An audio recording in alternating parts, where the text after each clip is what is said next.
I am Super Sean, and this is FamousB4TheFame Podcast. Today I got Goldrush in the building. What's good, bro? You already know, man. We in the building. Shout out to New Broward. You know what I'm saying? Super Sean in this thing. Soy sauce. That's what's up. That's what's up, bro. You been working. You know what I mean? I ain't really realized how much work you had out there. You know what I mean? Yeah. Like for the people that don't know, like explain some of the stuff, because besides music, like just you as a musician, you also produce music too, right? Right. All right, so just give them a brief, history of all the stuff you've been doing. You know what I mean? That I produce? Or Yeah, that you produced. Yeah, for all y'all that don't remember me or don't know who I am, I go by the name of Goldrush, aka Raiden Rush. You know what I'm saying? Y'all might remember me on Bet That with Trick Daddy and Chameleon. There, I was actually on the third verse. You know what I'm saying? I didn't produce that joint, but I actually helped write it. You know what I'm saying? I wrote the hook.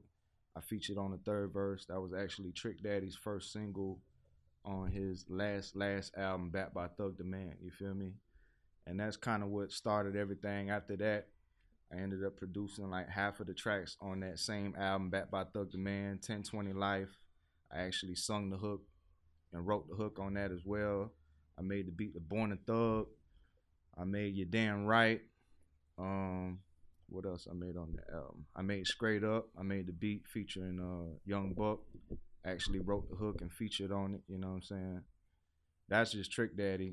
Besides that, after that, I produced on my dick for Plies on Plies' first album. You know what I'm saying? I produced Fuck the Other Side on DJ Khaled's first album, which was one of the biggest Florida anthems. You know what I'm saying? That shit's an anthem. To this day. To this day, that shit still play. You know what I mean? Shout out Iceberg, Trick Daddy, Soup, Cash Money. You know what I'm saying? Cash Money Records is actually the people who actually put the video out. They shot the video. They marketed it.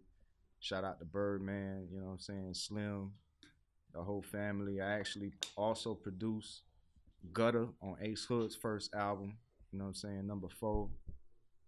I produced about 4-5 tracks on Trick Daddy's last album, Finally Famous. And then I also produced on 2 movies. Next Day Air soundtrack. I had the first track on the soundtrack, Count My Money.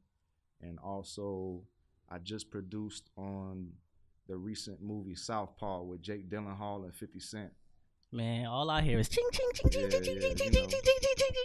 They don't call me Goldrush for nothing. that list was long as hell, bro. I got more, you know. I know you do. I'm on. You put me on the spot, so I'm trying to remember everything I can remember off the top of the head. Nah, that's crazy, bro. That's a lot of music, and like you said, like that Fuck the Other Side, that shit still play to this day. You know what I mean? That's one of my most famous tracks that I actually had a chance to produce. You know what I'm saying? Like I said, shout out Iceberg, Trick Daddy, Soup, Fella, the whole Dunk Ryders camp. You know what I'm saying? That's my fam right there, second fam right there. You already know. So. Yeah. So I mean, damn, bro, you threw me off for a second. You know what I mean? we here for the music. You know what I mean? But so let's start with your name, Goldrush. How you come up with the name Goldrush? So the way I didn't actually came up with the name. Somebody came up with it for me. You know what I'm saying? It was actually my dog Shiz that came up with the name. And when we used to make music all the time, and I had golds in my mouth at the time, regular yellow gold in my mouth, and they started calling me Goldie. And then somehow I was doing a song with my dog Shiz one day, and he called me Goldrush in the song, and I liked it. I felt like that stuck. So ever since then, it kind of stuck with me. You know what I'm saying? Most recently though, I got an alias. You know what I'm saying? I've been going by Raiden Rush. You know, Goldrush, aka Raiden Rush. I've been doing a lot of skits under that name, you know what I'm saying? Just embracing my Japanese heritage, you know what I'm saying? Because I'm half Japanese. So that's why I wear the hat. That's why, and also to be different, you feel me? Because there's so many people rapping. Everybody and their mama rap now. So it's very hard to stand out and stick out from everybody. Everybody got red hair and dyed dreads and braids. So I figured, hey, I'm a represent my culture, wear my hat, you know what I'm saying? And I'm going by Goldrush, aka Raiden Rush, aka Buddy Long, you know what I'm saying? That's my government name.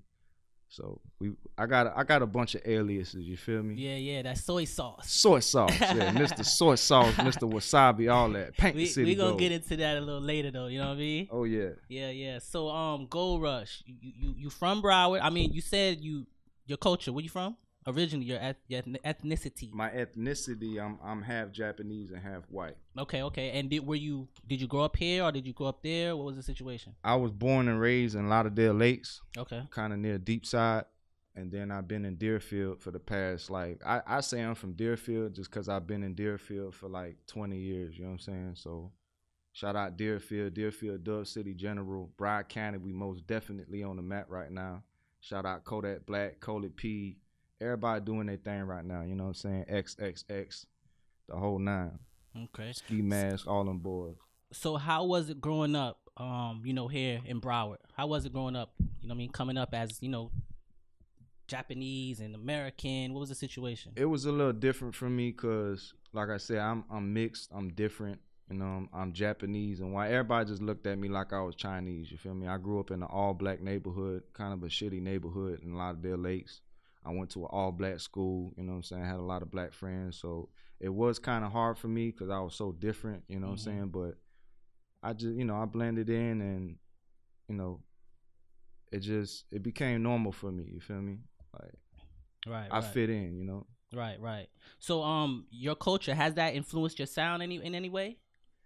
Recently, it has, cause I've been adding and, like I said, embracing my culture. So I've been adding the soy sauce and the wasabi and wearing a hat. You know what I'm saying? Yeah. I don't say the word nigga, I say ninja. You know what I'm saying? Cause that's me. That's my swag. Right.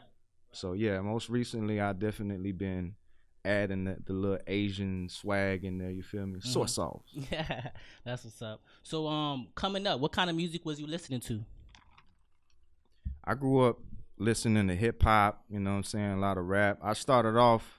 When I started listening to rap, hip hop was big. New York was on top at the time, you feel me? So I was in the Wu-Tang, I was in the Method Man, a lot of, Mos Def, a lot of New York rappers, you feel me? But then it came to the South, and like I said, I've been living in Florida my whole life, so I represent the South.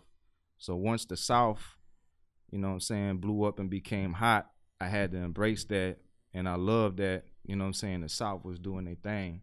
That's when I got into No Limit. Once I got into No Limit, once I got that Ghetto D CD from Master P, that changed my whole life. Can we cuss on here? Yeah. That shit changed my whole life, like for real. The Ghetto D CD, once I heard that and I got that right there alone is what made me decide this is what I want to do for the rest of my life. And what about it though? Like, what could you relate to? I could relate to everything. Just growing up in a bad neighborhood, you know what I'm saying? And I loved their marketing and their, the music ain't even had to be good. I love the packaging, the colorful CDs, the way Master P was just putting out all these artists. I fell in love with the whole No Limit movement, and that's what really inspired me to start making beats and rapping, So shout out to Master P.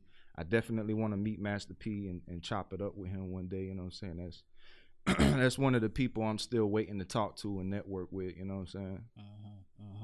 That's what's up. So, coming up, how was the household? You had mom and pops in the house? What was the situation there? Yeah, fortunately, I had good parents growing up. I had my mother, I had my father, they divorced early, but I ended up moving to Japan and living in Japan for about a year or two. So that was real different, whole nother world. I love Florida though. I done been to a lot of places all around the world, and Florida's my favorite, I'm still gonna get me a crib in Cali and maybe Atlanta too, but I love Florida. So you speak the language? I used to. Okay. I don't speak it no more just cause after I moved back here, this was so long ago. I lived in Japan in second grade, what I'm saying, and for a year. So I did learn how to speak it within that 1 year. But I was also a kid. Everything's so easy to learn when you're a kid. So once I made it back here and I was in the hood, I ain't had nobody to speak Japanese to. You know what I'm saying? I'm around Haitians and Jamaicans and Caribbeans and rednecks and Chicos. So I kind of forgot it, and I'm not proud of that. I want to learn it again. I actually took Japanese at Deerfield High School, and I think I got a D in it. It's close. It's a hard language to learn. I ain't gonna lie. It's kind of like Spanish to where you got to speak backwards. You know what I'm saying? Like, you don't say I'm going to the house. You say the house I'm going to. Or it's a weird language, man. But shout out to everybody in Japan. Shout out to Takamatsu, you know what I'm saying, Shikoku. That's where my family from. We from the islands, a little small island in Japan.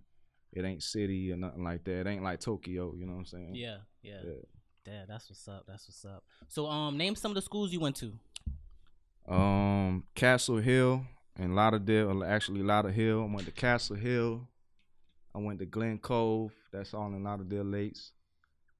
I took about a half a year at Nova, and I didn't do too good in it. I ended up going back to Deerfield Middle and Deerfield High School after that. Okay. And then in Deerfield High School, I actually got withdrawal. They kind of kicked me out because I had more absences than I had attendances. Because at that point, I was making beats, making money, selling beats, you know what I'm saying, doing other shit. And I already knew what I wanted to do, and I was already, becoming successful in it. So okay. So I was gonna ask, what did you do during school? Did you play any sports or anything like that, or was it just all music?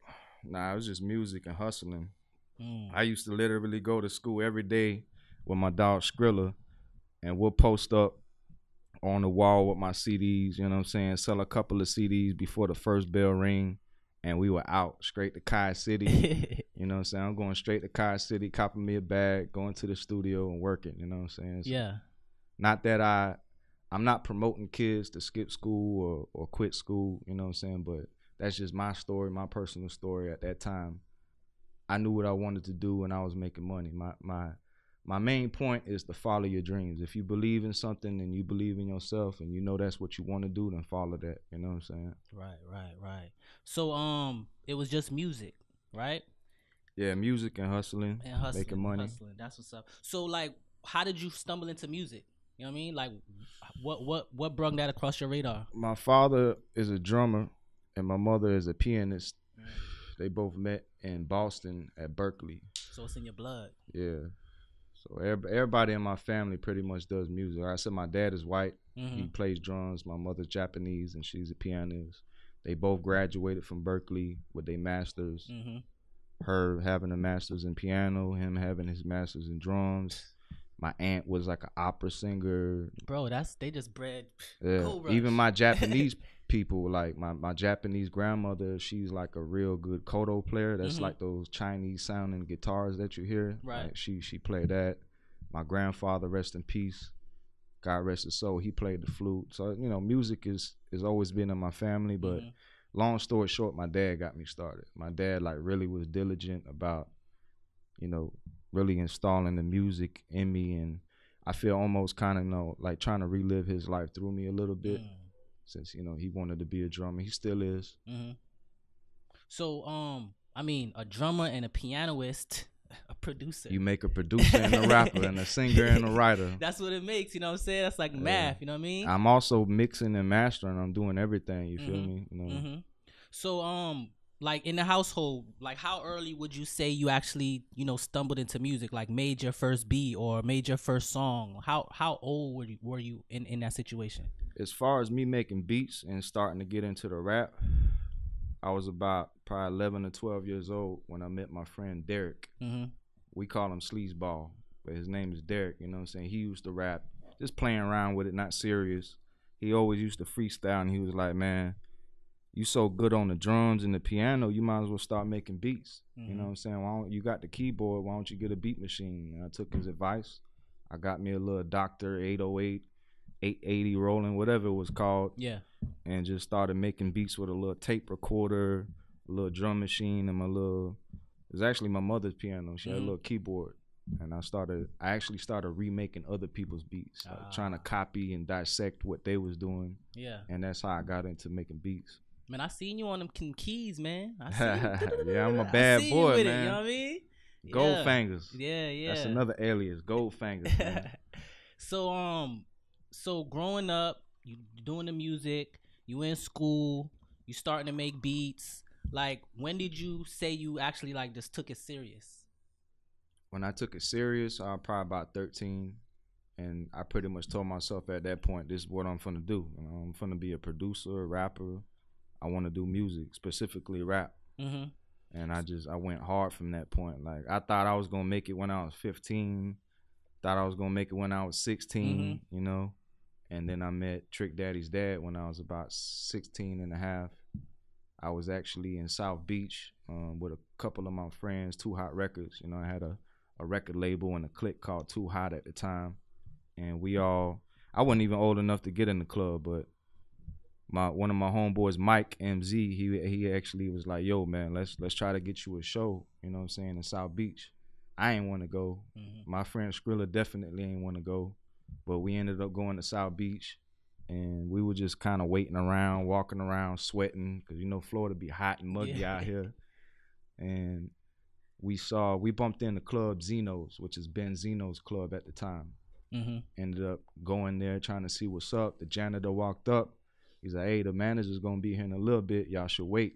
He's like, by the way, he's Trick Daddy's dad. I'm like, man, ain't no Trick Daddy's dad. So we waiting.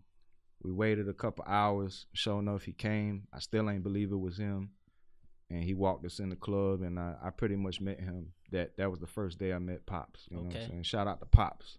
That's what's up. Mm-hmm. So when you met him, you mentioned Skrilla too. Are you talking about the MMG Skrilla? Nah. Okay. This is my personal homie Skrilla that was on Too Hot Records. Okay. Know? He actually a white boy. He was signed to me. He was one of my artists. Okay. So now you met Pops, you know what I mean? Like, when did you actually get your first placement on a Trick Daddy record? Like, how did that all go down? Well, at the first, like when I first met Pops, ain't nothing really came about that. It was cool meeting him, you know what I'm saying? We network. I got his number, he got mine. He listened to one of my songs. He was like, it's cool. I like your stuff.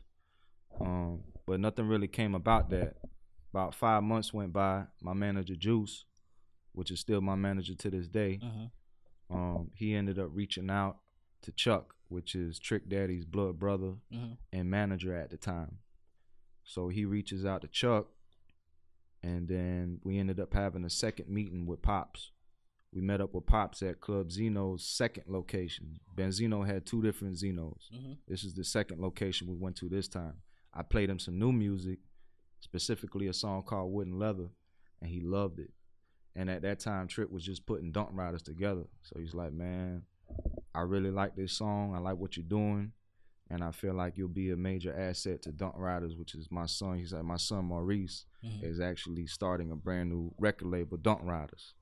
So he's like, I think that y'all be great. You know what I'm saying? Y'all be a great thing to be a part of Dunk Riders. So I ended up meeting Trick a little bit after that at Circa House. That's the first time I met Trick. After that day, I met back up with Chuck at the office on South Beach, and I ended up getting signed as the artist and the producer. Wow. I was actually the first person on Dunk Riders, or with the family, with the camp. Right. So, I mean, that day, like, how did that feel, the day you got signed? It was great, man. It was a great feeling, but nothing compares to the day that I shot Bet That. Yeah. The day of Bet That, when we shot that, that was like a dream come true. Like, I used to fantasize about having songs with Trick Daddy and being on TV, and like that really, really changed my life that day. Like, I had the head of Atlantic Records calling my phone like, what's up, superstar? You ready for your close-up? I'm like, yo, this shit don't even feel real. Yeah. I'm in Miami in the Pork and Beans with Trick Daddy and Chameleon there, shooting his single that's about to drop on 106 and Park, BET, MTV, VH1. So it was major for me. That right there was like a really, really good feeling. I've been chasing that high ever since. Yeah, to be real. That's what makes me not quit, you know. I just, ever since then, I've been chasing that shit. That's dope. That was definitely like one of the highlights of my life right there. Shout out to Trick Daddy, you know what I'm saying? Because he ain't had to use none of my beats. He ain't had to let me feature on the song, you know what I'm saying? So I always give a big shout out to Trick Daddy for putting me on, you know what I'm saying? Yeah, most definitely. And my Too Hot family too, you know. Shout out to Juice, Mike, Skrilla, everybody. Shout out to Hip Hop. Yeah. So, I mean, Dunk Riders had their little run, you know what I'm saying? Yeah. Trick definitely had a run, yeah. You know what I mean? So, what can you say that situation done for you, you know, did for you afterwards, you know what I mean? After the run and everything, what can you say that whole situation, living that whole dream per se, you know, how did it feel, and what would you say it did for you? I feel like today it's not doing nothing for me, because the new industry is, it don't matter what you've done, It don't matter if you got a gold plaque, a Grammy. Who are you today? What are your followers like today? So all that stuff can go out the window. Mm-hmm. You know what I'm saying? But what it did for me then was it got my name out as a producer. You know what I'm saying? Everybody was hearing Goldrush Productions on all them beats. Mm-hmm. I definitely feel like Iceberg, by me producing a lot of Iceberg's songs, Mm-hmm. that definitely also got my name as a producer out there more. You know what I'm saying? Especially with him on different songs saying like, hey, Goldrush, bring the bass in. You know what I'm saying? Different shit like that. So it definitely helped get my name out as a producer. That was the first what's the shit Future say? What's the shit Future say? Yeah, If Metro don't fuck with you, I'ma shoot you. Yeah, that was the first tag, you know what I mean? Little drop. Yeah, that's dope. Speaking of what you're saying, you said now, you know what I mean? Back then don't matter. It helped you out or whatever. Gave you them accolades. That's all. Yeah. You know, let's say not water under the bridge, but that's something you got under your belt, right? Well, see, when Bet That came out, there wasn't no YouTube. There wasn't no Instagram. There wasn't no Twitter. There wasn't no Facebook. All we had was MySpace. Mm-hmm. You know what I'm saying? So today is a whole new game. We got all it. We got Instagram. We got everything that I just named and more. Mm-hmm. So you could promote your stuff for free. You know, if you go viral, you could be rich and famous in a couple of days. You feel me? Yeah. So that's why I say nowadays, all the work that I've done is good. I love it. I embrace it, and I worked hard for it. Mm-hmm. But I feel like everything I did for Trick, me being on Bet That, all the placements I got, people care less. They want to know who you is and what you is today. What are you, like I said, what are your followers today? If you're not popping on social media, then you ain't shit. You know what I'm saying? To be Nowadays, honest, that's the new game. So yeah. that's another reason I've been doing them skits.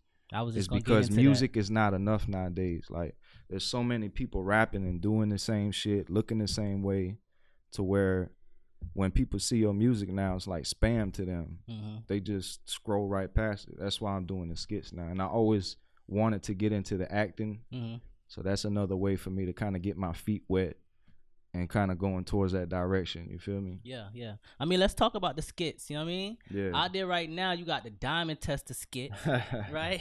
Shout out to Frankie Diamonds. You pull up on Frankie Diamond with the soy sauce. You know what I mean? Yeah, sauce.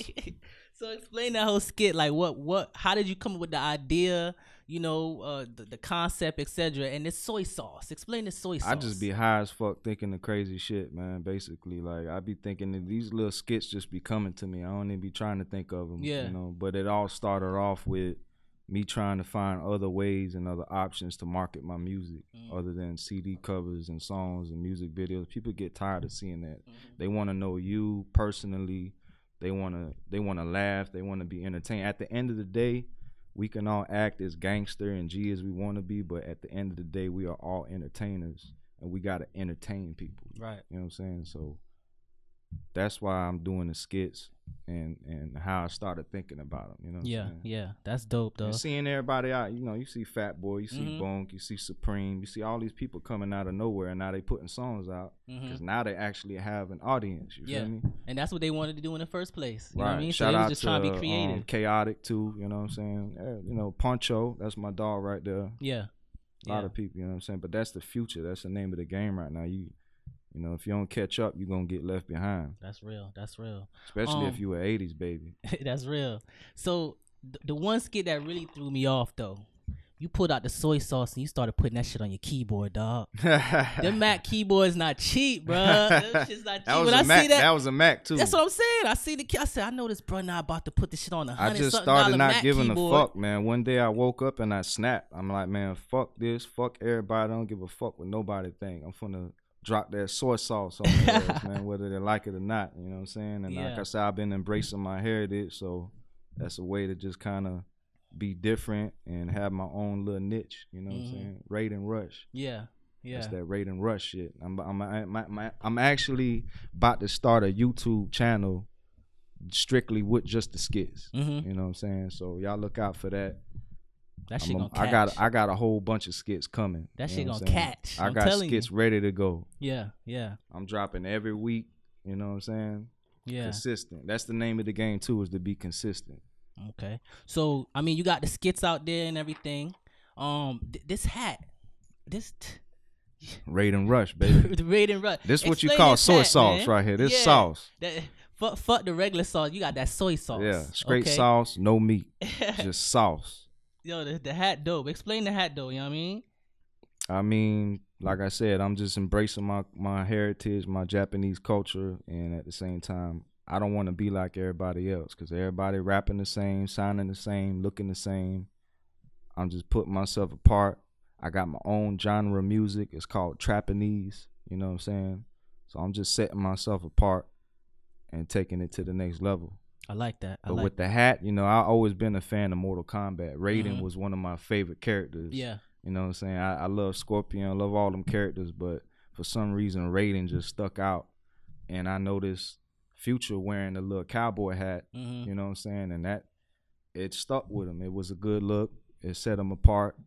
I'm seeing Pharrell Williams wearing his crazy ass weird ass hat. Curious George hat. Yeah. You know what I'm saying? So I'm like, man, fuck it. I'm gonna wear this motherfucking Raiden hat and start dropping that soy sauce on the ass. That's sauce. What's up. That's what's up.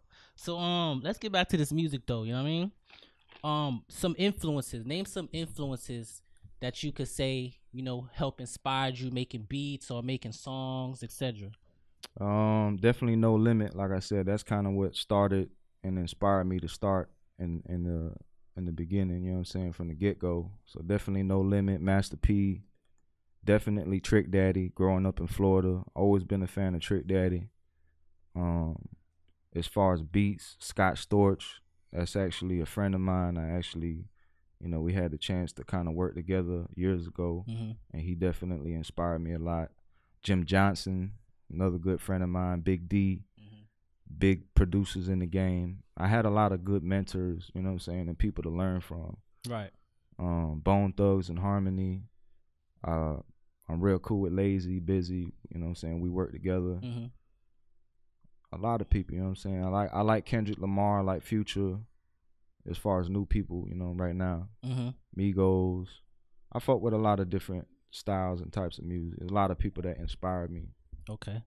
So Broward County, everybody know Broward County got the spotlight, right? Right now people looking at Broward, you know, since Kodak getting signed, etc., etc. As far as Broward music scene, you know what I mean? How do you feel about it? Do you feel like there is a music scene? Do you feel like, you know, it's an opportunity out here? Do you feel like it's competition? Explain how you feel about this Broward County music scene. Right now, I love what Broward's doing. I love that we on the map right now. Like Florida definitely doing their thing, specifically Broward County right now. You feel me? And for so long, it was like people was skipping from Miami right over to Palm Beach. Like they'll straight just skip over Broward. Broward ain't never get no love, but now it's all about Broward. So I love what Kodak Black is doing. I love what Kodak P is doing. You know what I'm saying? Shout out to Ace Hood. Shout out to everybody from Broward, you know what I'm saying, that's just doing their thing or that's ever did anything. I love what's going on right now, you know what I'm saying, because we buzzing, definitely on the map right now. Yeah. Shout out to Deerfield, Broward County, you know what I'm saying, Dove City, I already know. Yeah. Okay, so now in this whole Florida music scene, where do you say you rank yourself? Because you got a nice little, you know, history underneath your belt. A lot of people, you know, like you said, it's a million rappers, a lot of producers pop up every single day. But where do you rank yourself, Goldrush? What do you mean by rank? Like, you know, you feel like you the top, feel like, you know what I mean? I feel like numbers prove themselves, you know what I'm saying? Like, I ain't got to prove who's hot. You can look it up and see who's making the most money and the most sound. So, as far as ranking, I feel like as much work I put in, as much talent I have, as much people, you know, I done got placements with, I'm still trying to get up in them ranks. It ain't easy, you feel me? So I feel like I'm in the ranks. I'm still just making my way up as far as an artist, you know what I'm saying? Because I've always been an artist, but right now I'm kind of pursuing it more, you know what I'm saying? Because when I was with Trick, I was like Manny Fresh when I was with Dunt Ryders. Like, I'm making beats for him, this guy. I had my own label making beats for this guy, that guy. I'm recording, I'm engineering. So it was hard for me to juggle everything. Now that I'm a free agent, I'm independent, I got my own label, I want to do this artist shit right now, you feel me? So that's what I'm focusing on right now. And I feel like by next year, I'm definitely going to be towards the top of that rank that you're talking about. Cool. With Kodak, with XX, You know what I'm saying? With all Lil Pump. Mm-hmm. You know what I'm saying? That's what I'm shooting for right now. You definitely got the music, bro. Definitely, Appreciate it. definitely. Really with the shits. Yeah, I'm really with the shits. That shit fire. Woo. You know what I mean? Bet that up. Not only is it fire, but the music video look like you brought out the whole motherfucking city, Yeah, bro. the whole Pompano came out for that shit. Shout out to Kodak P. He came out. A lot of people came out. Jughead, you know what I'm saying? My boy Lou, Shine. A lot of people came out, you know? Yeah. That shit was live. Who shot that video? Shout out to Director Drew. You know what I'm Mm. saying? My boy Drew shot that. Yeah, he did a good job, bro. Along with Mike Baby. Shout out to Mike Baby and Director Drew. You already know. Yeah. Yeah. So explain the concept behind that song, really with the shits. Really the concept is, you know, is self-titled, really with the shits. And it was a saying that I heard that was kind of like going around social media. So I figured I might as well make a song out of it. You know, I'm really with the shits. I'm dropping soy sauce everywhere. So I'm like, fuck it. I might as well make me a really with the shit song. Originally, I heard the melody in my head first because I made the beat to it also. And I had a studio in Pompano at the time. I just whipped it up in front of my dog, Jay Stacks, and fucking put it down. You know what I'm saying? It came out hard. I'm like, fuck it. I'm gonna start pushing this shit, shoot a video to it. It's actually on my album, Goldrush, Paint the City Gold. Available on all digital distributors right now, including Spotify and Pandora. You know what I'm saying? Y'all go get that album, Goldrush, Paint the City Gold. Really with the shits is on it. And y'all check the video out on official Goldrush YouTube right now. I got plenty of other videos on there. Y'all check it out. So I mean, I don't really have to ask how people receive the song because the joint got mad views. You know what I mean?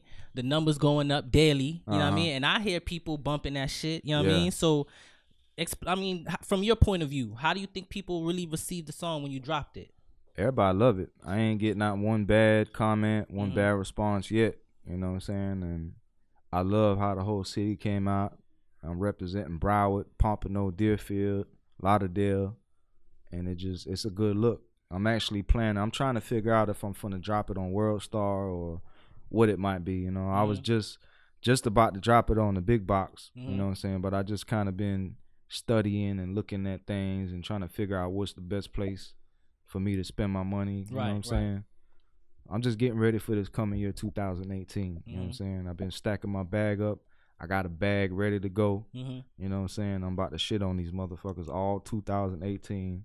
I'm dropping straight sauce on them all year. Straight soy sauce. For real. Y'all gonna see my face a lot 2018. Believe that. I'm spending my own bag. I'm making show of it. That's what's up. Fuck a label. I signed myself. That's what's up. So another song, I Don't Think You Know, right?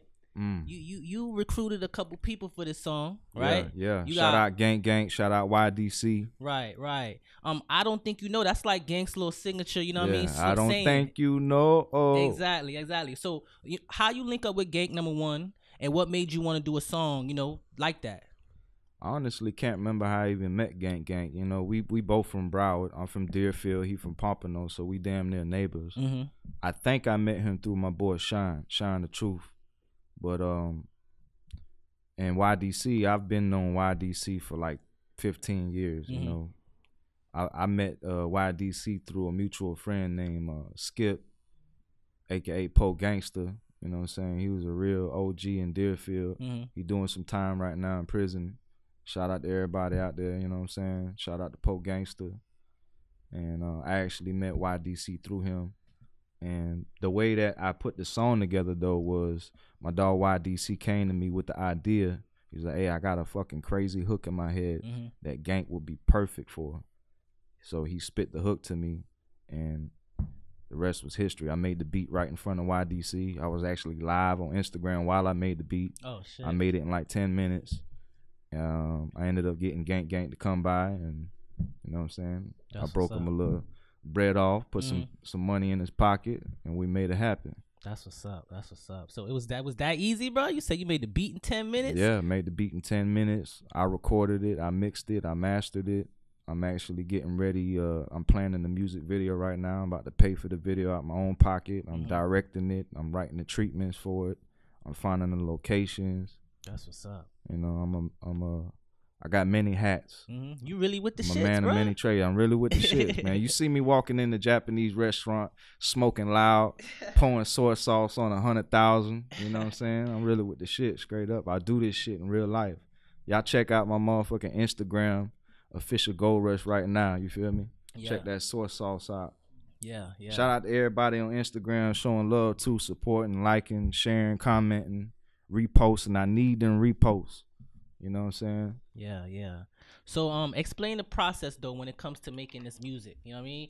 You be in the studio, you produce the music and you write the music. So like explain the process for somebody that doesn't know. I mean, my process, I usually like to make the beat first. You know what I'm saying? I usually start with either the drums or the melody and build it up from there. But sometimes I have the hook in my head and I build the beat around that. I actually don't write. I haven't wrote not one word like the past 3 albums that I dropped. Wow. I just pretty much, in a way, is writing, but it's not. You know what I'm saying? I kind of come up with the melody and the delivery first, and then I come up with the words around that kind of line by line. You feel me? But typically, a normal session with me, I'll make the beat up first, come with the melodies, and then I'll start coming up with the lyrics. And just, I don't waste time writing. I just drop it straight on the mic. I call it writing on the mic. Yeah. Basically. That's a lot of people say they freestyling, but they not. Yeah. Just because they not writing it. They doing that shit line by line. Yeah. So you got your own studio, I imagine. Yeah. So how often are you in your studio? Every day. As soon as I wake up, I'm in the studio before I even eat breakfast. I be working in the studio about 2 hours before I even eat the first thing of the day. You know what I'm saying? My daily routine, I wake up, I don't even have time to make the bed. My wife will tell you that. I fucking get up out of bed, I go straight to the studio, I start working. You know, I clean myself up, but I start working, I eat my breakfast, I go back to working. Then I'm working out, you know what I'm saying, getting my body right. Then I'm back in the studio again. Most of the time I'm with clients because I make beats for other people, you know what I'm saying. I'm open to the public. Y'all hit me up, Goldrush emails at gmail.com, or y'all can DM me at official Goldrush on Instagram. I respond to everybody, you know what I'm saying. But yeah. That's dope. Ain't nothing like having your own studio. Yeah, I feel like that's the way to go now, man. If you're really serious about this, you need your own setup. You know what I'm saying? You can wake up to it, go to sleep to it. There's no restrictions. Like, definitely the way of the future and to go, you know? Because I record stuff in my house. You'll think it came out the Hit Factory. Yeah. You know, it's really who's behind the boards and who's mixing it and manipulating it. You feel me? You could record in somebody's living room and I'll make that shit sound like gold. That's what's up. You know? That's what's up. So, I mean, your people's taught you basically the basics of producing or, you know, making beats and the piano and stuff like that. Did you actually go to school for it? Did you even care to get extra learning? Nah, I didn't go to school for it. I mean, I did play music in school, like middle school and stuff, but I didn't like go to an actual college or a school to learn anything that I know. I went to the school of hard knocks, like. Even engineering, because engineering is hard. I didn't go to no school for engineering, nothing. I just bought all the shit, and I just started pushing buttons every day. But at the same time, I'm with Trick Daddy, soaking up game from Trick. I'm soaking up game from his engineer. I had my eyes open. I was a fly on the wall, watching the engineer, watching everything he doing, and learning, just soaking up. I've been soaking up game. That's what's up. That's how I learned all my shit. Like, I ain't went to no school. Yeah. Me personally, I don't believe in paying to go to school for music, because you're going to end up I know somebody who went to school for that. They owe $100,000 now. I got 20 placements. They out of school with $100,000 debt and don't know how they're going to pay it. And don't got one I'm like, bro, how you going to pay that off? He like, oh, I don't know. I hope I just sell a beat for like $1 million. Shit, good luck on that. God damn. Shit, But I'm actually getting ready to put out a DVD on everything you need to know. On how to make beats, how to record, mix, master. I'm finna give you the filet mignon with all the fat cut off. You know what I'm saying? You want to spend $100,000 in school and try to learn that shit for a year, or you want to spend a couple hundred with me and learn everything in a couple hours? Y'all look out for that. It's called How to Make Gold. That's smart, bro. That's smart. You on that Dave Pensado tip, you know what I mean? I'm on everything, man. I got beat pages on YouTube, Goldrush Productions, you know what I'm saying? I got my artist page, official Goldrush, on YouTube. all my social media is official Goldrush. But yeah, I'm hitting them from every angle: acting, skits, beats, rapping, writing, mixing, engineering, all that. That's what's up. That's what's up. So I'm gonna switch gears real quick before we wrap it up. You know what I mean? The past week, I like to talk about things that happen. You know, the past week we had some stuff happening in hip hop. You know what I mean? Community or whatever you want to call it. But last week, a local, our fellow Broward artist, xxxtentacion, he got jumped in L.A. by, I don't know if it's the Migos or the Migos entourage. I don't know what it was. That whole shit was conflicted. I couldn't tell that was X. I couldn't tell that was Offset. At the same time, you can believe it by seeing their silhouette or whatever. I don't know. I ain't even gonna say nothing on it just because I can't even tell if it's them on it.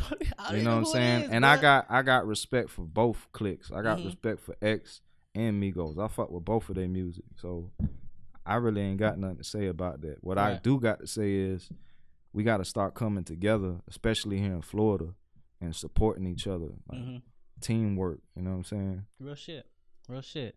I just seen this shit and I'm like, bro. Fuck all that fighting shit and that whole shit. That, you know what I'm saying? Get that bag. You know what I mean? Yeah, let's get this money, man. That's what's up. That's what's up. If we gonna fight, let's get some money and fight in the boxing ring and have some bets placed. See now, bro. See, you I'll say hop you in want to that talk bitch about like it, Bruce Lee in that bitch. You gonna pay me? Fuck it. With the soy sauce. I'm be looking like Raiden in that bitch. I'll run right out the ring. Fatality, bitch. I'm pulling a fatality on the motherfucker. I ain't fighting Bruce Lee, bro. Fuck that. So another thing that happened, a SoundCloud rapper by the name of Lil Peep, right? I heard about him. Yeah, he died. Supposedly he was popping the Xannies, and the Xannies was laced with the fentanyl and all this stuff. Who knows, right? But he was a SoundCloud rapper. Yeah, I'm talking about he dropped a song that shit. I'm glad you telling me this because I'm wondering where he came about. I ain't know who he was. Oh yeah, he was like, X came from SoundCloud too, right? Right. He was in that same genre, but Post Malone did too, ain't it? Post Malone, etc. But Lil Peep, he been there for a while. He was probably one of the first SoundCloud rappers, to be honest, that really took the scene. But again, they put him in this category, SoundCloud rapper. You know what I'm saying? But bro would drop a song and do 2, 3, 4 million in a couple hours. That's how much of a fan base he had. This new game is crazy, man. It's crazy. On SoundCloud, like they be getting all these views, and I don't know what's real or what's fake no more, man. I be looking at people's pages like, is this motherfucker buying views? I don't know what's going on no more. Right. But with this whole situation, it's like it brung attention to the whole Xanny epidemic. Yeah. You know what I mean? Fuck all them pills, man. All y'all kids, you know what I'm saying? People coming up, man, fuck all them pills, bro. Stick to weed. If you gonna do something, smoke some weed, drink some liquor, stick to that. Fuck them pills. I might sip a little lean every now and then, but I'm not gonna lie, I done got up off of it. And I'm a little more cautious, you know what I'm saying? Because at the end of the day, you don't know what's in that shit. You don't know what's in that lean. You don't know what's in them pills. You don't know what's in that coke. These motherfuckers cutting coke with acetone and all types of crazy shit. Like, yeah. So fuck them pills, man. Yeah, fuck them pills. And as far as Lil Peep dying, like, R.I.P. to him, you know what I'm saying? But we all make our own decisions, you feel me? Like, when you taking those pills, you know you playing with your life. Real shit. You know what I'm saying? But rest in peace to him, and I send my condolences to him and his family. Right. Another thing that happened, Meek Mills, he finally got this bail hearing. He got another bail hearing, right? So he may get out. I don't know what's up with Meek, boy. Like, he got a curse or something, man. I fuck with Meek too, but it's like he just like, I don't even know if he necessarily even taking the L's. I just feel like people being too harsh on him for everything, for nothing. You know what I'm saying? 2 to 4 years, man. I don't got nothing but love for everybody. Unless you fuck with me or my family or you threatening me, I want to see everybody do good. You know what I'm saying? I hope Meek Mill is all right. I seen a video of Lil Boosie sharing his opinion on his situation, and I feel the same way. Man gonna do a couple months in prison. He gonna get out. He gonna get more money. It ain't no bitches be doing 10 years and you know what I'm saying, 10 to 20 life. That little shit, that ain't nothing, man. Everybody, they blowing that shit up, man. He rich, man. You know what I mean? Commissary gonna be stacked. Right. You do a couple months in prison, that ain't nothing, man. Right. But what really tripped me out is the fact that the judge is now back under investigation for this shit. You know what I mean? I seen something about that. I don't trust none of these. I don't trust doctors. I don't trust police. I don't trust government. I don't trust none of these motherfuckers, man. Yeah. Shit crazy. All right, so last thing. Miami rapper Khaotic, he dropped this video. Bow wow. Pow, Pow, bow wow. Yeah. Song hard as fuck. That? Song hard as fuck, right? But people mad at bro because he wearing a baby diaper. You know what I mean? I mean, what you think about? That's better than wearing a wedding dress. I heard somebody saying they the governor of Broward or some shit. I don't know. Yeah, new age jerk boy. The governor of Wilton Manors. I don't know. Motherfuckers wearing wedding dresses and diapers. I fuck with Khaotic though. Yeah. I like what Khaotic doing. You know what I'm saying? Me personally, I probably wouldn't have the balls to wear a fucking baby diaper in the video. Yeah. But that's the type of shit you gotta do now. Like I said, there's so many people rapping. Mm-hmm. A regular rap video is boring now. You know that's true. You need to see something that's entertaining. Motherfuckers going World Star, see bitches getting their head cut off. You know what I'm saying? Knocking bitches out, stomping on people's heads. Like, they used to being shocked daily. Mm-hmm. So we being desensitized to everything. So everything just needs to have shock value and just funny shit. It needs to be entertaining. You know what I'm saying? But what I think about him wearing a baby diaper, I feel like that was a smart marketing plan to get the video more out there. And like I said, I fuck with Khaotic. You know what I'm saying? Yeah. We actually might be doing a skit together. Okay. It's in the talks. You know what I'm saying? We trying to do a little skit. So y'all might see something with me and Khaotic soon. Okay, that's what's up. So yeah, man, bro, thank you for coming through. You know what I mean? Chopping it up with your boy. Damn right. You know what I mean? Once I'm done, I'm pouring the soy sauce all over the mic. I was just about to talk about the soy sauce, bro. Don't sauce. I'm gonna have to replace this mic after this interview. You know what I'm saying? I almost brought my bottle. I ain't gonna lie. I was like, nah, man, I ain't gonna do these boys like that. That's what's up. Yeah, like I said, thank you for coming through, bro. Before we wrap it up, is there anything you want the people to know? Yeah, y'all check me out. All y'all follow me on official Goldrush. You know what I'm saying? All my social media is official Goldrush. Y'all follow me on Instagram, all that good shit. Check out all my brand new music, all my new music videos, official Goldrush YouTube. Y'all make sure to subscribe. I need them reposts, them shares, them likes, them comments, all that, man. Let's paint the city gold. Soy sauce. That's what's up. And it's your boy, I am Super Sean. Make sure you follow me, FamousB4TheFame. I am Super Sean on Instagram and all that shit. Bottle done. We out this motherfucker, man. Soy sauce. Thank you for listening to FamousB4TheFame Podcast. I really appreciate it. Check this out. I'ma keep doing my job, which is continue to deliver dope content. What I need from you in return don't even cost $1. If you really like this episode and want to hear more, make sure you follow us on SoundCloud, iTunes, Stitcher, and watch us on YouTube so you never miss another episode. Like, subscribe, review, retweet, and share. Again, I am Super Sean, and this is FamousB4TheFame.com.